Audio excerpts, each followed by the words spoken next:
تم یہاں کام کرنے کے لیے آئی ہو نا، تو اپنا کام کرو، تمہیں مسئلہ کیا ہے؟ وہ غصے سے دھاڑا تھا۔ اس کی آواز میں ایسی گھن گرج تھی کہ وہاں کی دیواریں تھر تھرا اٹھیں۔ زمل نے تیکھی نظروں سے اسے دیکھا۔ اس کی آنکھوں میں خوف نہیں بلکہ ایک عجیب سی خودداری تھی۔ اس نے اپنے ہاتھ میں پکڑا ہوا ڈسٹر میز پر پٹخا اور دو ٹوک لہجے میں بولی، میں یہاں کام کرنے ضرور آئی ہوں، لیکن مجھے پیسے اس چیز کے نہیں ملتے کہ آپ مجھے یوں گھورتے رہیں اور میں آپ کو گھورنے کی اجازت دوں۔ وہ بھی دو بدو بولی تھی۔ میر شاہ کے چہرے پر ایک زہریلی مسکراہٹ ابھری۔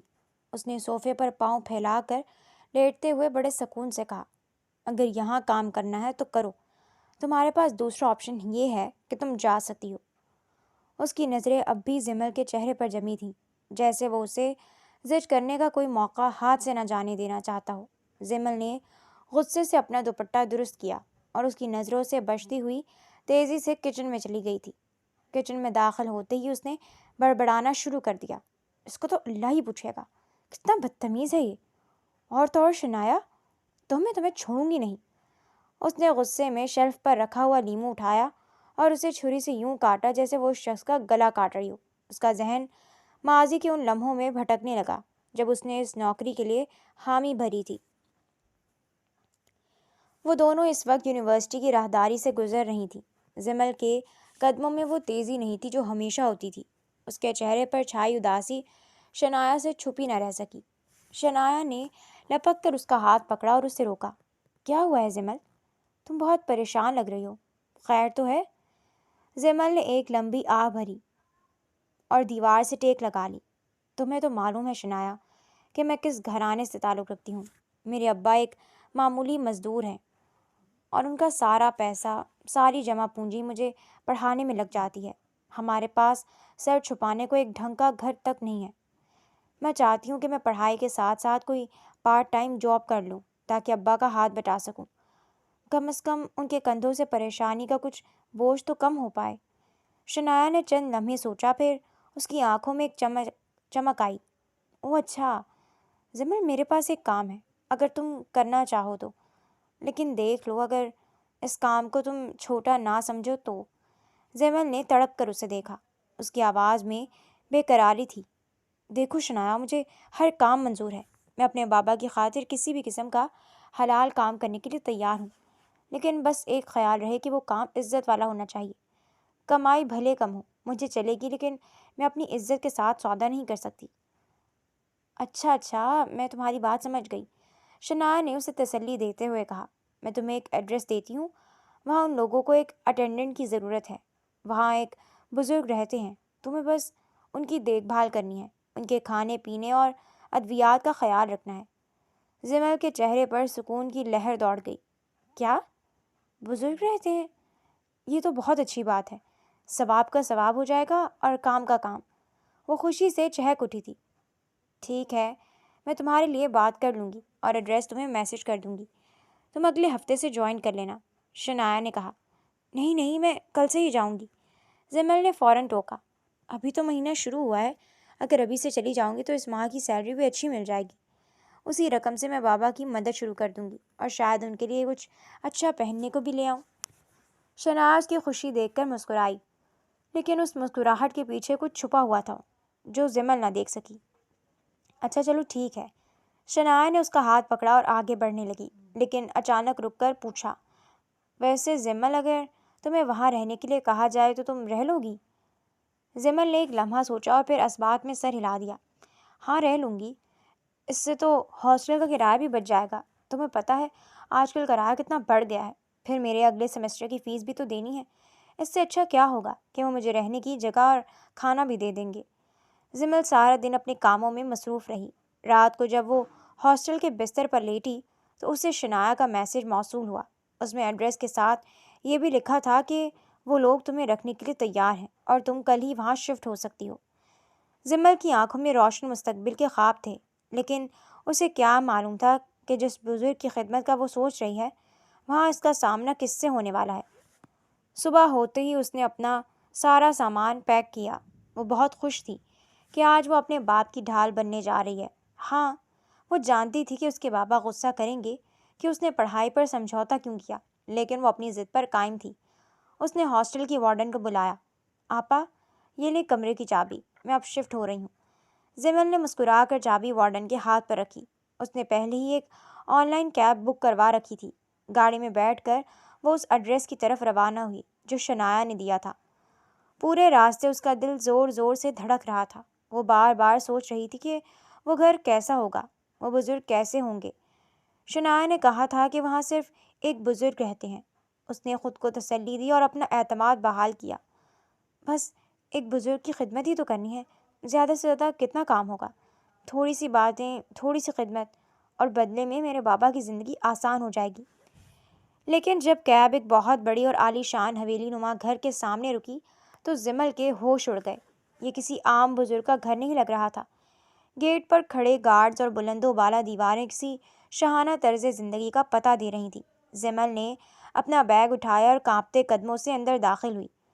زمل کیب سے اتری اور سامنے کھڑی عالی شان حویلی کو دیکھ کر اس کا منہ حیرت سے کھلا رہ گیا۔ یا اللہ، یہاں تو بزرگ کم اور بادشاہ سلامت زیادہ رہتے ہوں گے، اس نے دل میں سوچا اور اپنا بھاری بیگ گھسیٹتے ہوئے اندر کی طرف بڑھی۔ صحن میں ایک نوجوان کرسی پر بیٹھا بڑے سکون سے کتاب پڑھ رہا تھا۔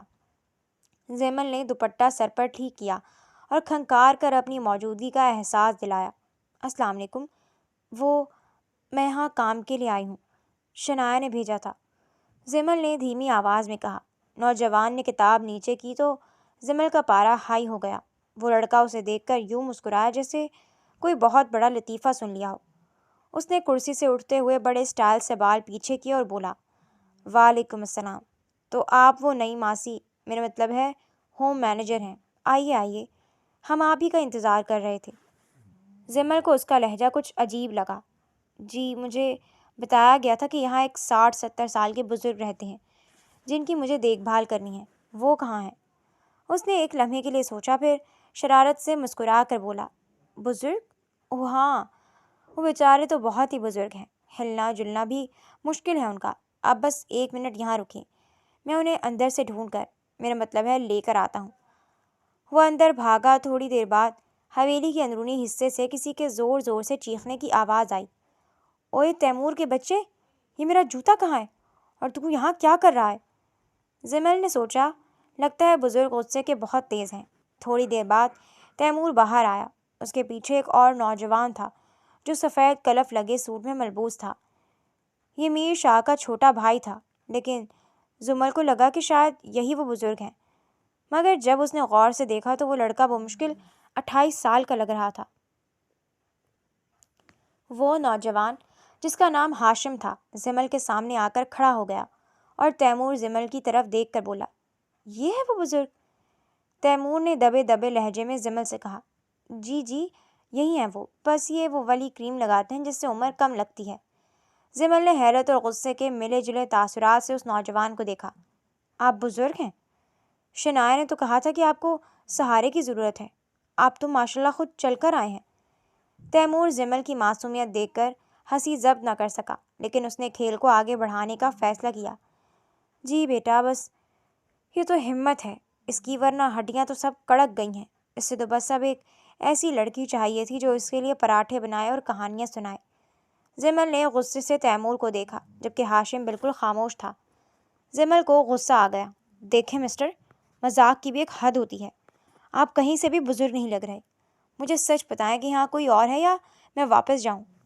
ابھی ہاشم کچھ جواب دیتا کہ پیچھے سے ایک بھاری اور روبدار آواز آئی، ہاشم، یہ کیا تماشا لگا رکھا ہے تم دونوں نے؟ یہ میر شاہ تھا۔ وہ صوفے پر آ کر بیٹھا اور اپنے پاؤں پھیلا دیے۔ اس کے چہرے پر وہی پرانا غصہ اور تکبر تھا۔ تیمور اور ہاشم دونوں فوراً سیدھے ہو کر کھڑے ہو گئے۔ میر شاہ نے زمل کی طرف دیکھ کر سرد لہجے میں کہا، بزرگ کا ڈرامہ ختم کرو، تم یہاں کام کرنے آئی ہو تو جا کر کچن سنبھالو، اور خبردار جو دوبارہ ان دونوں کے مذاق میں حصہ لیا۔ زمل کو اب سب سمجھ آ گئی کہ اسے شنایا نے الو بنایا تھا۔ مطلب یہاں کوئی بزرگ نہیں ہے؟ اس نے چلا کر پوچھا۔ نہیں، یہاں صرف میں ہوں اور یہ 2 نمونے۔ میر شاہ نے اخبار اٹھاتے ہوئے کہا، اب اگر کام کرنا ہے تو اندر جاؤ، ورنہ رکشہ باہر ہی کھڑا ہوگا۔ زمل کا دل چاہا کہ اپنا بیگ اٹھا کر اسی وقت وہاں سے بھاگ جائے، لیکن اسے اپنے بابا کا خیال آ گیا۔ اس نے غصے سے میر شاہ کو گھورا جو اسے بے پرواہی سے دیکھ رہا تھا۔ ٹھیک ہے، میں کام کروں گی، لیکن یاد رکھے گا میں صرف کام کی ماسی ہوں، آپ کے ان بیہودہ مذاقوں کا حصہ نہیں۔ وہ پیر پٹکتی ہوئی کچن کی طرف بڑھی۔ تیمور نے پیچھے سے آواز لگائی، باجی چائے میں چینی ذرا تیز رکھیے گا، ہم اداکاروں کو میٹھا بہت پسند ہے۔ زیمل نے کچن سے ہی ایک بیلن لہرایا جسے دیکھ کر تیمور الٹے پاؤں بھاگا۔ حویلی میں زمل کا پہلا دن کسی جنگ کے آغاز سے کم نہ تھا۔ حویلی کی فضا پہلے جیسی بوجھل نہیں رہی تھی۔ زمل کے آنے سے در و دیوار میں ایک نئی زندگی دوڑ گئی تھی۔ اگرچہ میر شاہ کی موجودگی اب بھی سب پر بھاری تھی، لیکن ہاشم اور تیمور نے جیسے قسم کھا رکھی تھی کہ وہ اس گھر کو سائلنٹ زون نہیں رہنے دیں گے۔ زمل ان دونوں کی چھیڑ چھاڑ سے تنگ تو آتی تھی، مگر اسے محسوس ہونے لگا تھا کہ یہ لڑکے دل کے برے نہیں ہیں، بس ضرورت سے زیادہ فارغ اور شرارتی ہیں۔ ایک صبح زمل کچن میں بہت مصروف تھی۔ آج اسے بہت سے کام نپٹانے تھے کیونکہ اسے یونیورسٹی کے اسائنمنٹس بھی مکمل کرنے تھے۔ وہ جلدی جلدی ناشتہ تیار کر رہی تھی کہ تیمور، جس نے اجنبی قسم کی ہیٹ پہن رکھی تھی اور ہاتھ میں ایک لکڑی کا چمچ تھامے ہوئے تھا، کچن میں داخل ہوا۔ لیڈیز اینڈ جینٹلمین، آج کی فلم کا پہلا سین، زمل اور جلتا ہوا آملیٹ، تیمور نے اونچی آواز میں اعلان کیا۔ زمل نے غصے سے اسے دیکھا۔ تیمور، خدا کے لیے باہر جاؤ، دیکھو میں پہلے ہی لیٹ ہو رہی ہوں، آج یونیورسٹی میں میرا پریزنٹیشن ہے اور تم لوگوں کے نخرے ختم نہیں ہو رہے۔ تیمور نے ایک کرسی کھینچی اور اس پر الٹا بیٹھ گیا۔ زمل باجی، زندگی ایک سٹیج ہے اور ہم سب کٹ پتلیاں۔ آپ کی یہ پریشانی، یہ ماتھے پر شکنے، واہ کیا پرفارمنس ہے! بس تھوڑا سا آنسوؤں کا تڑکا اور لگ جائے تو آپ کو بیسٹ ڈرامہ کوئین کا ایوارڈ مل جائے گا۔ تیمور! زمل چلائی، اگر اب تم نے ایک لفظ بھی بولا تو میں یہ گرم توا تمہارے رخسار پر رکھ دوں گی، پھر دیکھتے ہیں تمہارا گلیمر کہاں جاتا ہے۔ ابھی یہ تکرار جاری تھی کہ ہاشم بھی برآمد ہوا۔ اس کے ہاتھ میں ایک بڑا سا رجسٹر تھا۔ زمل، یہ دیکھو، میں نے تمہارے لیے ایک کمیٹی بنائی ہے۔ ہم نے فیصلہ کیا ہے کہ تمہیں یہاں سے کہیں جانے نہیں دیں گے۔ یہ دیکھو، میں نے تمہارے اگلے 5 سال کا کانٹریکٹ تیار کر لیا ہے۔ زمل نے حیرت سے ہاشم کو دیکھا۔ 5 سال؟ تم پاگل ہو گئے ہو؟ میں یہاں صرف کچھ مہینوں کے لیے آئی ہوں تاکہ بابا کی مدد کر سکوں۔ جیسے ہی میرے حالات ٹھیک ہوں گے میں اپنی پڑھائی مکمل کر کے کوئی اچھی جاب کروں گی۔ ہاشم نے صوفے پر بیٹھتے ہوئے کہا، پڑھائی تو تم یہاں رہ کر بھی کر سکتی ہو۔ دیکھو، تیمور تمہیں ایکٹنگ سکھائے گا، میں تمہیں بزنس سکھاؤں گا، اور میر بھائی وہ تمہیں خاموشی سکھائیں گے۔ کتنا پرفیکٹ پلان ہے۔ ہاشم، تیمور، تم لوگ یہاں کیا کر رہے ہو؟ سیڑھیوں سے اترتے ہوئے میر شاہ کی بھاری آواز گونجی۔ وہ ہمیشہ کی طرح اپنے 3 پیس سوٹ میں ملبوس بہت باروب لگ رہا تھا۔ اس کی نظریں سیدھی زمل پر پڑیں جو غصے اور پریشانی کے عالم میں ہاتھ میں چمٹا پکڑے کھڑی تھی۔ تیمور نے فوراً اپنا ہیٹ اتارا اور اسے پیٹھ کے پیچھے چھپا لیا۔ کچھ نہیں میر بھائی، ہم تو بس وہ زمل کو بتا رہے تھے کہ ناشتے میں پروٹین کی کتنی اہمیت ہے۔ میر شاہ نے ایک سرد نگاہ ان دونوں پر ڈالی اور پھر میز کی طرف بڑھ گیا۔ ناشتہ لگاؤ، مجھے میٹنگ کے لیے نکلنا ہے، اس نے زمل کو مخاطب کرتے ہوئے کہا، لیکن اس کے لہجے میں اب بھی وہی تکبر تھا۔ زمل نے خاموشی سے ناشتہ لگانا شروع کیا۔ اس کا دل چاہ رہا تھا کہ وہ ان سب کو بتا دے کہ وہ کتنی مشکل میں ہے، لیکن اس کی خودداری اسے اجازت نہیں دے رہی تھی۔ جب وہ میر شاہ کو چائے پیش کر رہی تھی تو اس کا ہاتھ تھوڑا سا کانپا اور چند قطرے میز پر گر گئے۔ دھیان کہاں ہے تمہارا؟ میر شاہ نے اپنی مخصوص درست آواز میں کہا۔ زمل کی آنکھوں میں آنسو آ گئے۔ معذرت چاہتی ہوں، میرا ذہن کہیں اور تھا۔ ہاشم نے صورتحال کو سنبھالنے کے لیے کہا، ارے بھائی خیر ہے، بڑے بڑے شہروں میں چھوٹی چھوٹی باتیں تو ہوتی رہتی ہیں۔ زمل، تم جاؤ اپنا اسائنمنٹ دیکھو، باقی ناشتہ ہم خود کر لیں گے۔ میر شاہ نے ہاشم کو گھورا لیکن کچھ بولا نہیں۔ زمل تیزی سے کچن میں چلی گئی۔ جب میر شاہ آفس چلا گیا تو ہاشم اور تیمور دوبارہ کچن میں جمع ہو گئے۔ یار تیمور، زمل آج بہت اپسیٹ تھی، مجھے لگتا ہے اسے واقعی پیسوں کی ضرورت ہے، ہاشم نے سنجیدگی سے کہا۔ تیمور نے سر ہلایا۔ ہاں میں نے دیکھا تھا، وہ اپنے بابا سے بات کر رہی تھی کہ وہ پریشان نہ ہو، وہ کچھ کر لے گی فیس کا۔ ہمیں میر بھائی کو منانا ہوگا کہ وہ اس کی سیلری بھی بڑھا دیں۔ لیکن میر بھائی، وہ تو پتھر دل ہیں، وہ تو اسے صرف ایک ملازمہ سمجھتے ہیں۔ ہاشم نے مایوسی سے کہا، تو ہم کیمرہ ٹرک استعمال کریں گے۔ تیمور کی آنکھیں چمکی۔ ہم زمل کی اچھائیاں میر بھائی کے سامنے ایسے پیش کریں گے جیسے وہ کوئی فرشتہ ہو۔ جب میر بھائی کو احساس ہوگا کہ زمل کے بغیر یہ گھر ادھورا ہے تو وہ خود اسے نہیں جانے دیں گے۔ ان دونوں نے فیصلہ کیا کہ وہ زمل کی مدد کریں گے، لیکن اپنے مخصوص انداز میں۔ رات کے وقت اب زمل اپنے کمرے میں بیٹھی اپنے بابا کی تصویر دیکھ رہی تھی۔ اسے اپنے گھر کی یاد ستا رہی تھی۔ بابا کی مزدوری، ان کی ٹوٹی ہوئی چپل اور ان کی ممتا بھری باتیں اسے رلا رہی تھیں۔ اسی وقت دروازے پر دستک ہوئی۔ زمل نے جلدی سے آنسو پوچھے اور دروازہ کھولا تو سامنے ہاشم اور تیمور کھڑے تھے۔ تیمور کے ہاتھ میں ایک مٹھائی کا ڈبہ تھا اور ہاشم کے ہاتھ میں کچھ پیسے تھے۔ یہ کیا ہے؟ زمل نے حیرت سے پوچھا۔ یہ تمہاری پہلی فلم کا سائننگ اماؤنٹ ہے، تیمور نے ہنستے ہوئے کہا۔ ہاشم نے بات کاٹی۔ مذاق چھوڑو تیمور، زمل یہ تمہاری اس مہینے کی سیلری ہے جو ہم نے میر بھائی سے تمہارے لیے ایڈوانس میں لی ہے۔ ہمیں پتہ ہے تمہارے بابا کو پیسوں کی ضرورت ہے۔ زمل کی آنکھوں سے ایک بار پھر آنسو جھلک پڑے۔ تم لوگ اتنے اچھے کیوں ہو؟ ارے جذباتی نہ ہو ورنہ میرا میک اپ خراب ہو جائے گا۔ تیمور نے اسے ہنسانے کی کوشش کی۔ ہم اچھے نہیں ہیں، ہمیں بس تمہارے ہاتھ کی بریانی سے پیار ہے۔ اگر تم چلی گئی تو ہم بھوکے مر جائیں گے۔ ہاشم نے زمل کے سر پر ہاتھ رکھا۔ زمل، تم اس گھر کی میڈ نہیں ہو، تم ہماری چھوٹی بہن جیسی ہو۔ جب تک ہم یہاں ہیں تم کسی بات کی فکر کرنے کی ضرورت نہیں۔ اور رہا میر بھائی کا غصہ تو وہ صرف دکھاوا ہے، اندر سے وہ بھی انسان ہی ہے، بس تھوڑا پرانا ماڈل ہے۔ زمل پہلی بار دل سے مسکرائی۔ اسے محسوس ہوا کہ شاید یہ گھر اتنا برا بھی نہیں ہے۔ وہ لوگ رات دیر تک ساتھ بیٹھے باتیں کرتے رہے تھے، لیکن میر شاہ کے آنے سے پہلے وہ اس کے کمرے سے چلے گئے تھے۔ اگلی صبح جب زمل یونیورسٹی جانے کے لیے تیار ہوئی تو تیمور اسے گیٹ پر ہی مل گیا۔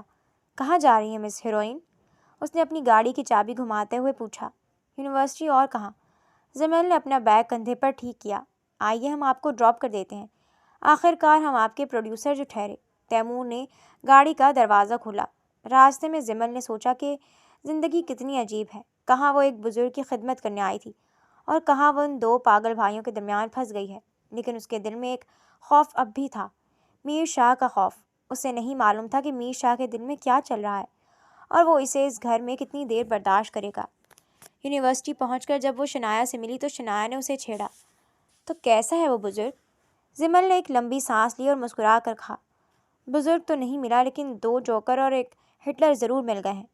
اگلے ہی پل زمل کے چہرے سے مسکراہٹ سمٹی تھی اور وہ شنایا پر جھپٹ پڑی۔ تمہاری ہمت کیسے ہوئی مجھ سے اتنا بڑا جھوٹ بولنے کی؟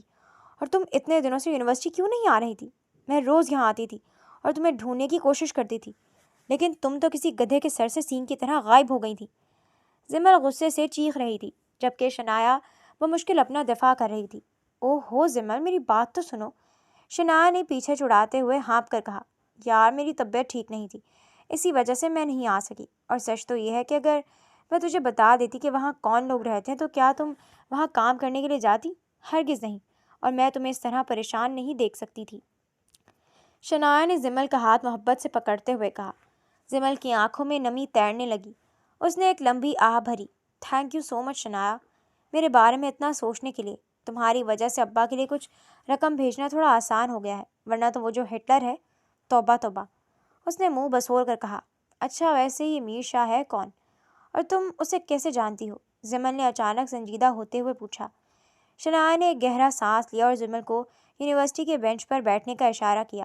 زمل، میر شاہ کوئی عام انسان نہیں ہے، وہ شہر کے سب سے بڑے بزنس ٹائکون اور شاہ انڈسٹریز کے واحد وارث ہیں۔ لوگ اسے دی کولڈ کنگ کہتے ہیں کیونکہ اس کے دل میں جذبات نام کی کوئی چیز نہیں ہے۔ وہ 32 سال کی عمر میں اس پورے امپائر کو سنبھال رہا ہے، لیکن اس کی شخصیت کے پیچھے ایک کالی چھاؤں ہے۔ شنایا نے رازدارانہ لہجے میں بتایا۔ کیسی چھاؤں؟ زمل کی دلچسپی بڑھ گئی۔ کہا جاتا ہے کہ چند سال پہلے ایک حادثے میں اس نے اپنے والدین کو کھو دیا تھا، تب سے وہ ایسا ہی ہو گیا ہے، سخت، ضدی اور مغرور۔ ہاشم اور تیمور اس کے چھوٹے بھائی ضرور ہیں، لیکن وہ ان کا باپ بن کر رہا ہے۔ اسے ڈسپلن اور پرفیکشن سے عشق ہے اور اسے لگتا ہے کہ دنیا کی ہر چیز اس کے اشارے پر چلنی چاہیے۔ زمل نے حیرت سے پوچھا، لیکن تمہارا اس سے کیا تعلق؟ تم اسے کیسے جانتی ہو؟ شنایا تھوڑا سا جھینپ گئی اور مسکرا کر بولی، تمہیں یاد ہے میں نے بتایا تھا کہ میرے تایا ابو ایک بہت بڑے وکیل ہیں؟ دراصل میرے تایا میر شاہ کے فیملی لائر ہیں، وہ ان کے خاندانی معاملات سنبھالتے ہیں۔ میں ایک بار تایا کے ساتھ ان کی حویلی گئی تھی، تبھی مجھے پتہ چلا تھا کہ وہاں ایک اٹینڈنٹ کی ضرورت ہے۔ میں نے سوچا کہ اگر میں تمہیں وہاں بھیج دوں گی تو ایک تو تم محفوظ رہو گی اور دوسرا وہاں کی سیلری بھی بہت اچھی ہے۔ زمل نے طنزیہ نظروں سے اسے دیکھا۔ محفوظ؟ شنایا وہاں 2 پاگل بھائی ہیں جو مجھے جینے نہیں دیتے، اور ایک وہ ہٹلر میر شاہ جو بات بات پر میری حد یاد دلاتا ہے۔ شنایا ہنس پڑی۔ یقین کرو زمل، میر شاہ کے کمرے میں آج تک اس کے بھائیوں کے علاوہ کسی نے قدم نہیں رکھا۔ تم پہلی لڑکی ہو جو وہاں تک پہنچی ہو۔ اسے پرسنل اسپیس سے بہت چڑھ ہے، لیکن مجھے لگتا ہے کہ تمہاری یہ ہمت اسے ایک دن سوچنے پر مجبور کر دے گی۔ وہ کبھی نہیں سوچے گا، زمل نے تلخی سے کہا۔ وہ پتھر کا بنا ہوا ہے شنایا، اس کے پاس دل نہیں، صرف ایک پرفیکٹ دماغ ہے جو ہر وقت دوسروں کو نیچا دکھانے کے طریقے سوچتا رہتا ہے۔ شنایا نے زمل کا کندھا تھپتھپایا۔ دیکھ لینا زمل، پتھر پر بھی جب مسلسل پانی گرتا ہے تو وہ کٹ جاتا ہے، تم بس ہمت نہ ہارنا، ایسی جاب واپس نہیں ملے گی۔ ہاں وہ دونوں تو جوکر ہیں، بس وہی ہیں جن کی وجہ سے میں وہاں ٹکی ہوئی ہوں، ورنہ میں تو کب کی بھاگ چکی ہوتی، زمل نے مسکرا کر کہا۔ یونیورسٹی سے فارغ ہو کر جب زمل حویلی واپس جا رہی تھی تو اس کے ذہن میں شنایا کی باتیں گھوم رہی تھی۔ شاہ انڈسٹریز کا وارث، والدین کا حادثہ، دی کولڈ کنگ۔ اسے اب سمجھ آ رہا تھا کہ میر شاہ اتنا سخت کیوں ہے، لیکن پھر بھی اسے اس کا لہجہ اور تکبر بالکل پسند نہیں تھا۔ جب وہ حویلی کے گیٹ پر پہنچی تو اس نے دیکھا کہ میر شاہ کی سیاہ رنگ کی چمچماتی گاڑی برآمدے میں کھڑی تھی۔ اس کا دل زور سے دھڑکا۔ یا اللہ، آج پھر اس کا سامنا ہوگا، کہیں آج پھر وہ کوئی نئی کلاس نہ شروع کر دے۔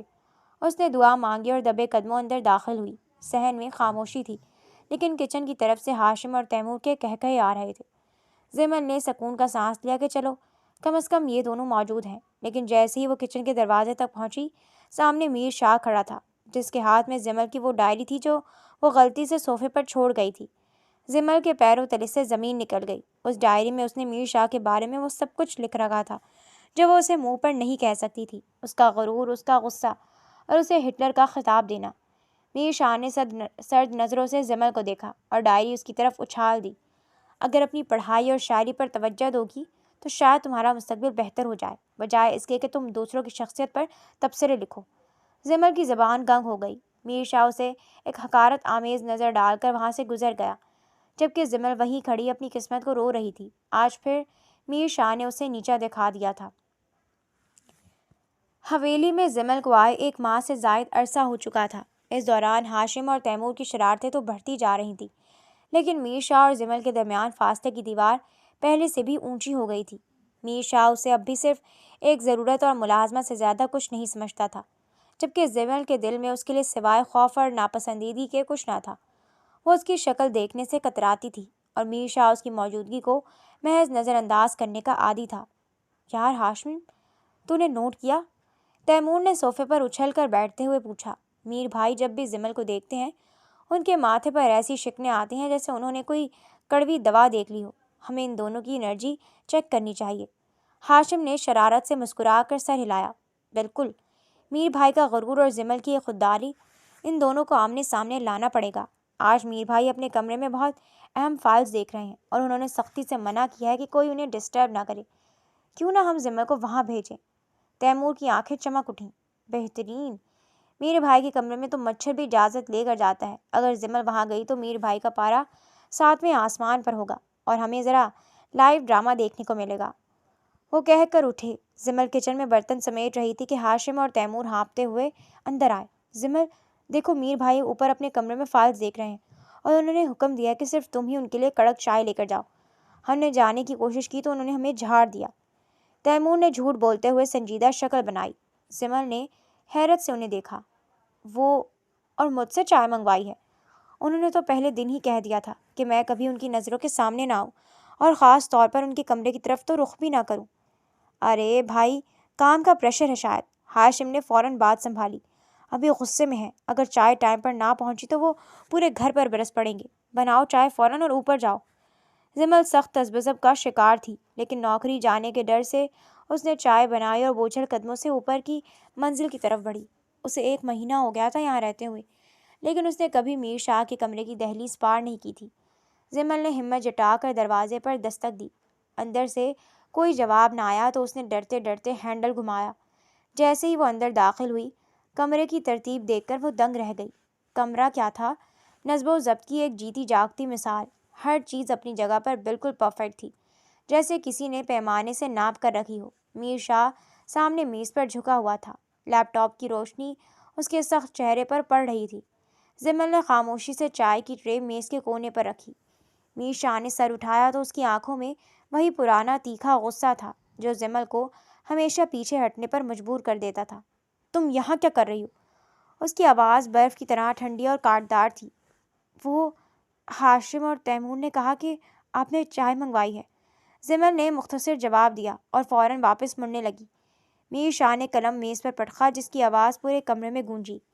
میں نے کوئی چائے نہیں منگوائی اور میں نے تمہیں پہلے دن ہی وارننگ دی تھی کہ میرے کمرے میں آنے کی ہمت مت کرنا۔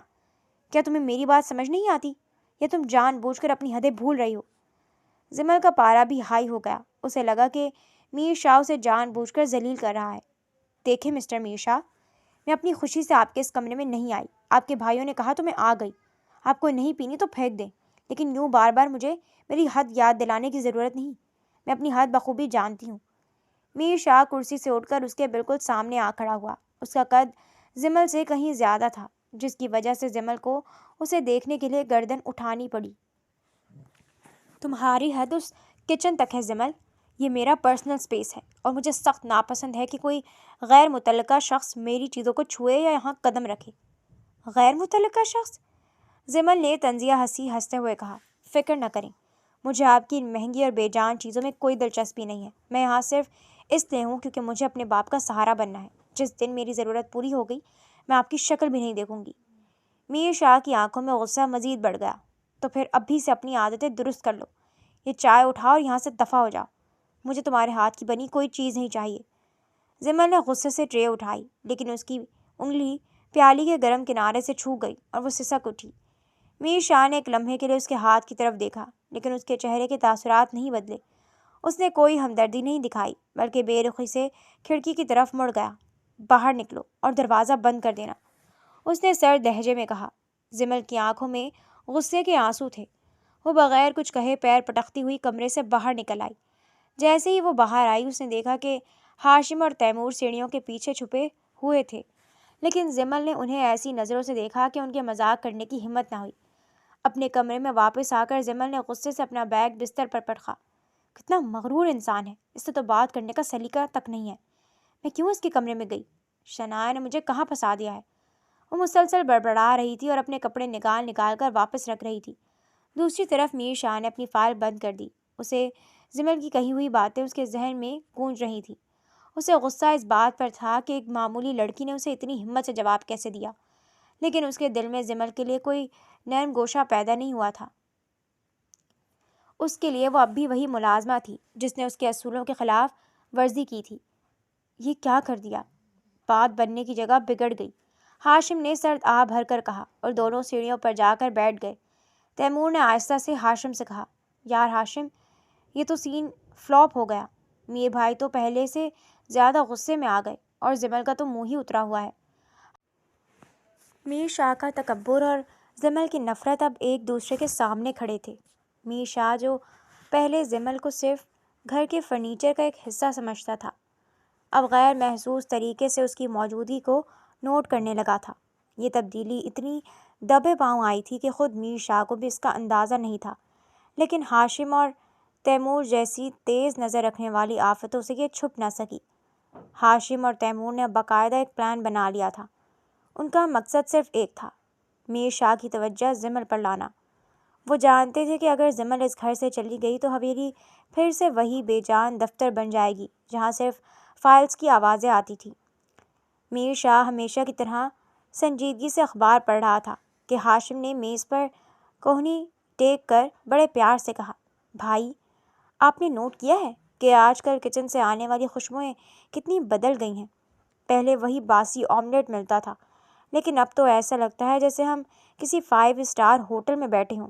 میر شاہ نے اخبار کے پیچھے سے سرد نگاہ ڈالی۔ ہاشم، کھانا کھانے کے لیے ہوتا ہے، اس پر تقریر کرنے کے لیے نہیں، اپنا کام کرو۔ تیمور نے فوراً لقمہ پکڑا۔ ارے نہیں بھائی، ہاشم ٹھیک کہہ رہا ہے، اور صرف کھانا ہی نہیں، آپ نے دیکھا زمل کتنی سلیقہ مند ہے۔ کل اس نے آپ کی وہ لائبریری والی کتابیں ترتیب سے رکھی تھیں جنہیں ہاتھ لگانے کی ہمت ہم میں سے کسی کی نہیں تھی۔ میر شاہ کے ہاتھ ایک لمحے کے لیے رکے۔ اسے یاد آیا کہ کل جب وہ اپنی ایک خاص کتاب ڈھونڈ رہا تھا تو وہ اسے وہیں ملی جہاں اسے ہونا چاہیے تھا۔ بلکہ وہ پہلے سے زیادہ صاف تھی۔ اس نے کچھ کہے بغیر کافی کا سپ لیا، لیکن اس کے ذہن کے ایک کونے میں زمل کا نام ضرور ابھرا۔ تیمور نے ہاشم کو آنکھ ماری۔ اگلی چال تیار تھی۔ اس نے جان بوجھ کر شور مچانا شروع کر دیا۔ اوہ، میرے پیر میں شدید موچ آ گئی ہے۔ زمل، ذرا ادھر آئیے گا۔ زمل جو کچن میں مصروف تھی بدحواسی میں باہر آئی۔ کیا ہوا تیمور؟ تم ٹھیک تو ہو؟ تیمور نے صوفے پر لیٹ کر ایسی ایکٹنگ کی جیسے اس کی جان نکل رہی ہو۔ پتہ نہیں، شاید اسٹیج پر زیادہ جمپ کرنے کی وجہ سے۔ ذرا وہ سامنے والی میز پر سے پٹی لا دیں گی؟ زمل پٹی لینے کے لیے بڑھی تو میر شاہ وہیں بیٹھا اپنی فائل دیکھ رہا تھا۔ جیسے ہی زمل میز کے قریب پہنچی، ہاشم نے بڑی صفائی سے میر شاہ کی ایک اہم فائل نیچے گرا دی۔ اوہو زمل، پلیز وہ فائل اٹھا کر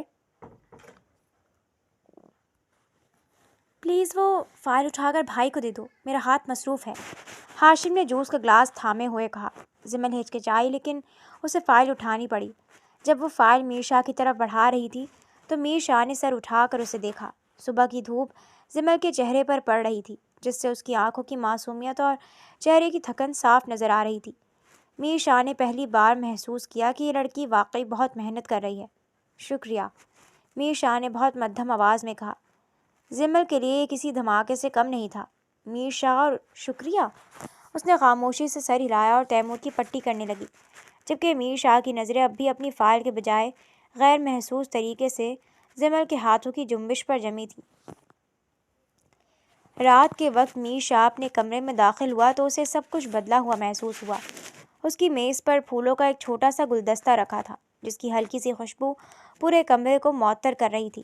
اس نے کبھی اپنے کمرے میں پھول نہیں رکھے تھے، لیکن آج اسے یہ ماحول برا نہیں لگا۔ اس نے سوچا کہ ضرور یہ ہاشم کی شرارت ہوگی، لیکن وہ جانتا تھا کہ ہاشم کو تو یہ بھی یاد نہیں رہتا کہ اس کا اپنا کمرہ کہاں ہے۔ یہ کام صرف زمل کا ہو سکتا تھا۔ وہ کرسی پر بیٹھا اور وہ ڈائری یاد کرنے لگا جو اس نے کچن میں دیکھی تھی۔ اسے زمل کی لکھی ہوئی وہ باتیں یاد آئیں جہاں اس نے اسے ہٹلر کہا تھا۔ پہلے اسے غصہ آیا تھا، لیکن اب اسے ہنسی آ رہی تھی۔ ہٹلر؟ کیا میں واقعی اتنا برا ہوں؟ اس نے خود سے سوال کیا۔ اگلے ہی لمحے اسے اپنی اس سوچ پر غصہ آیا۔ مجھے کیا ہو گیا ہے؟ وہ صرف ایک ملازمہ ہے، مجھے اس کے بارے میں سوچنے کی کوئی ضرورت نہیں ہے۔ لیکن جتنا وہ اس خیال کو جھٹکتا، زمل کا وہ معصوم چہرہ اور اس کی خودداری اس کے سامنے آ جاتی۔ کچن کے باہر ہاشم اور تیمور تالیاں بجا رہے تھے۔ دیکھا ہاشم، بھائی نے اسے تھینک یو کہا، یہ تاریخ میں پہلی بار ہوا ہے۔ تیمور نے خوشی سے اچھلتے ہوئے کہا۔ ابھی تو شروعات ہے تیمور، ہم اسے بار بار بھائی کے سامنے لاتے رہیں گے۔ جب وہ اسے روز دیکھے گا، اس کی محنت دیکھے گا، تو اس کا پتھر دل موم بن ہی جائے گا۔ ہمیں بس یہ یقینی بنانا ہے کہ میر بھائی کو زمل کی عادت ہو جائے، ہاشم نے عزم سے کہا۔ تیمور نے مسکرا کر کہا، اور زمل کو بھی تو پتہ چلے کہ یہ ہٹلر اندر سے کتنا سافٹ ہے۔ بس اگلا سین تھوڑا اور دھماکے دار ہونا چاہیے۔ میر شاہ کی توجہ بغیر محسوس طریقے سے زمل کی طرف مڑنے لگی تھی، اور زمل جو اب تک اس سے دور بھاگتی تھی، انجانے میں اس کی توجہ کا مرکز بنتی جا رہی تھی۔ آسمان پر کالے بادل چھائے ہوئے تھے اور اندر میر شاہ کے غصے کا طوفان اٹھنے کو تھا۔ وجہ بہت معمولی تھی۔ میر شاہ کی نہایت اہم کاروباری فائل پر پانی کا ایک دھبا پڑ گیا تھا جو زمل سے صفائی کے دوران غیر ارادی طور پر ہوا تھا۔ میر شاہ نے جب وہ فائل دیکھی تو اس کا پارا 7ویں آسمان پر پہنچ گیا۔ اس نے کچن کی طرف دھاڑتے ہوئے پکارا، زمل، فوراً یہاں آؤ۔ زمل جو رات کے کھانے کی تیاری میں مصروف تھی، ہاتھ پھونچتی ہوئی گھبرا کر باہر آئی۔ جی، کیا ہوا؟ میر شاہ نے وہ فائل اس کے چہرے کے قریب لہرا کر غصے سے کہا۔ یہ کیا ہے؟ کہ تمہیں نظر نہیں آتا کہ تم کہاں ہاتھ مار رہی ہو؟ یہ ایک ڈیل کی فائل نہیں، میری مہینوں کی محنت ہے۔ تم جیسی لڑکیوں کو بس کچن کے برتنوں تک ہی محدود رہنا چاہیے۔ تمہیں کیا پتا کہ ان کاغذات کی قیمت کیا ہے؟ زمل کا چہرہ فک ہو گیا، لیکن اس نے خود کو سنبھالا۔ میں معذرت چاہتی ہوں، وہ غلطی سے ہاتھ لگ گیا ہوگا، لیکن میں نے جان بوجھ کر۔ خاموش، میر شاہ نے اس کی بات کاٹ دی۔ تمہاری معذرت سے میرا نقصان پورا نہیں ہوگا۔ تم نے اپنی اوقات دکھا دی ہے۔ تم نے تو میرے سر میں درد کر دیا ہے۔ اگر تمہیں کام کرنے کا سلیقہ نہیں ہے تو یہاں سے دفع کیوں نہیں ہو جاتی؟ میری زندگی میں تمہاری مداخلت اب میری برداشت سے باہر ہو رہی ہے۔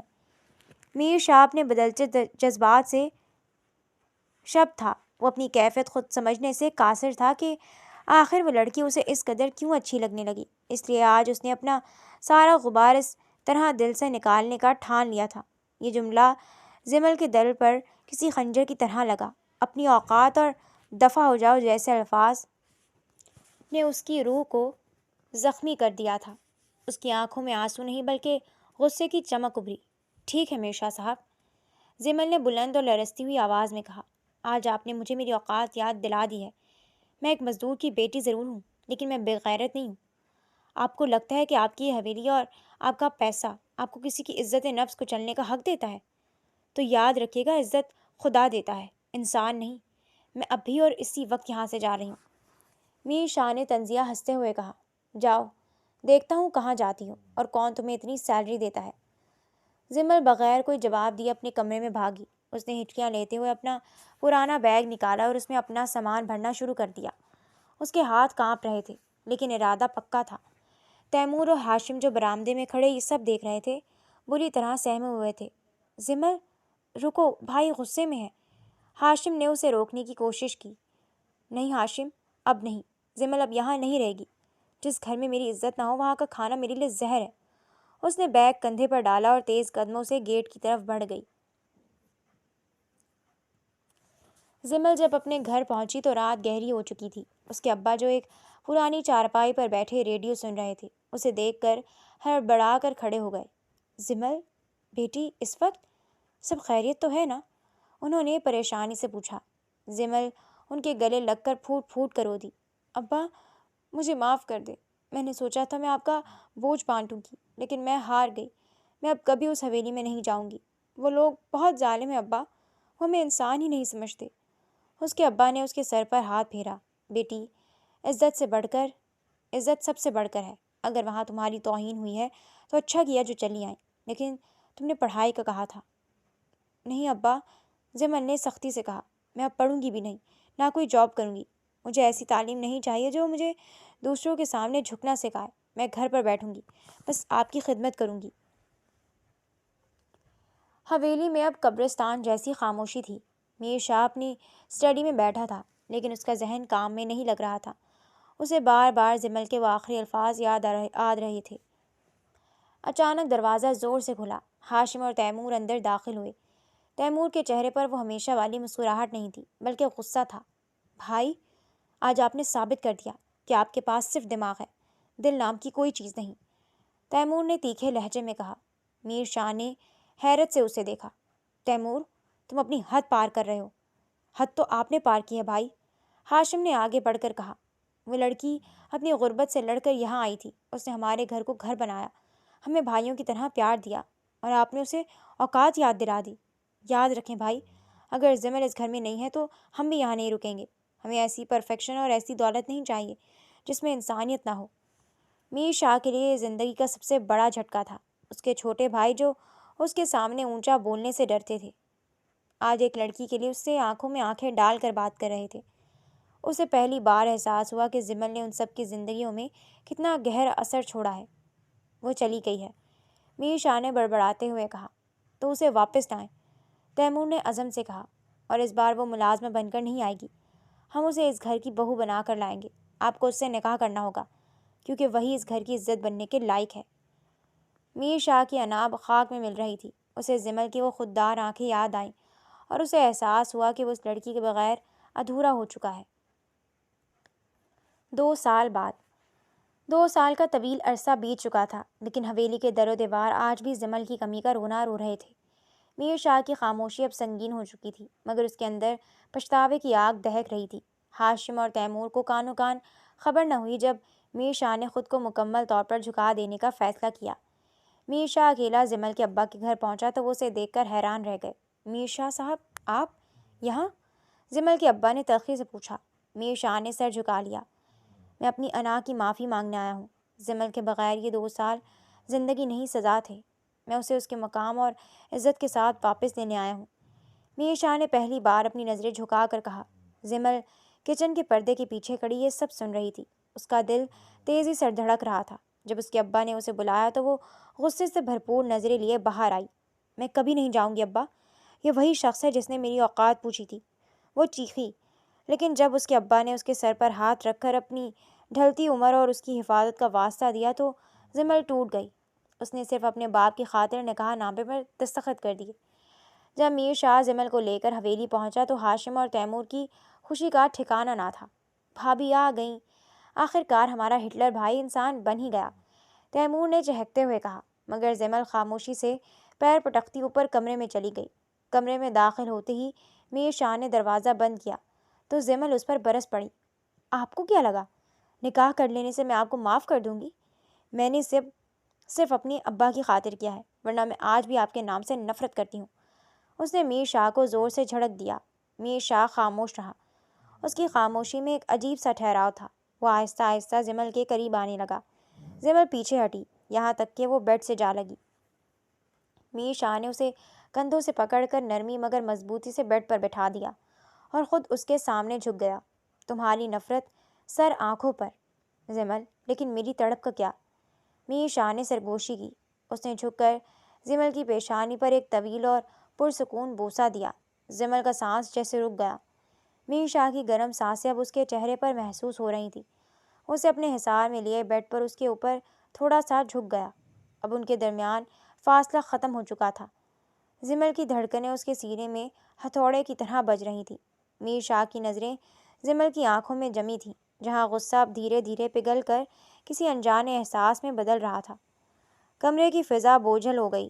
دونوں کی سانسیں ایک دوسرے کے چہروں پر ٹکرا رہی تھیں۔ میر شاہ نے اس کے گال کو چھوا تو جمل نے بے اختیار اپنی آنکھیں موند لی۔ نفرت اور انا کی دیوار اس ایک لمحے کی قربت میں ریت کے ڈھیر کی طرح ڈھیر ہو گئی تھی۔ نفرت اور انا کی دیوار اس ایک لمحے کی قربت میں ریت کی ڈھیر کی طرح ڈھیر ہو رہی تھی۔ میر شاہ نے جب جمل کی آنکھوں میں جھانکا تو اسے وہاں اپنے لیے چھپی تڑپ صاف دکھائی دی۔ اس نے اپنے ہاتھوں کے حصار کو مزید تنگ کیا اور جھک کر جمل کے لرزتے ہوئے لبوں پر اپنا پہلا والہانہ بوسہ ثبت کر دیا۔ جمل کا پورا وجود جیسے بجلی کے کرنٹ کی زد میں آ گیا۔ اس نے بے اختیار میر شاہ کے کندھوں کو اپنے ہاتھوں سے پیچھے دھکیلنے کی کوشش کی، اس کے سینے پر اپنے چھوٹے چھوٹے ہاتھوں سے ضرب لگائی، لیکن میر شاہ آج پیچھے ہٹنے کے لیے نہیں بلکہ سب کچھ مٹانے کے لیے قریب آیا تھا۔ اس کی گرفت میں جمل کی کلائیوں پر مزید مضبوط ہو گئی، یہاں تک کہ جمل کی مزاحمت دم توڑنے لگی اور اس کے ہاتھ میر شاہ کی قمیض کو مٹھیوں میں بھینچ کر رہ گئے۔ میر شاہ نے اپنا چہرہ جمل کے کان کے قریب کیا، جہاں اس کی گرم اور بے ترتیب سانسیں جمل کی دھڑکنوں کو بے قابو کر رہی تھیں۔ تمہیں کیا لگا جمل کہ ان 2 سالوں میں صرف تم تڑپی ہو؟ میر شاہ کی آواز میں ایک ایسی مٹھاس اور درد تھا جو جمل نے پہلے کبھی نہیں سنا تھا۔ تمہارے جانے کے بعد یہ حویلی میرے لیے قید خانہ بن گئی تھی۔ میں نے خود کو کام میں دفن کرنے کی کوشش کی، مگر ہر فائل میں، ہر آئینے میں تمہارا ہی چہرہ نظر آتا تھا۔ مجھے معاف کر دو جمل، میں تم سے محبت کرتا ہوں، شاید اپنی جان سے بھی زیادہ۔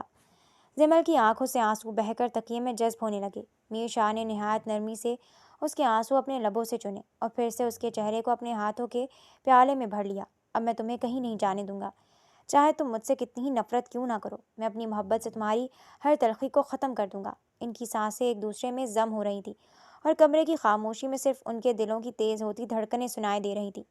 جمل کا غصہ، اس کی نفرت اور اس کی انا میر شاہ کی اس والہانہ محبت کے سامنے گھٹنے ٹیک چکی تھی۔ اس نے خاموشی سے اپنی آنکھیں بند کر لیں اور خود کو میر شاہ کے حصار میں سونپ دیا۔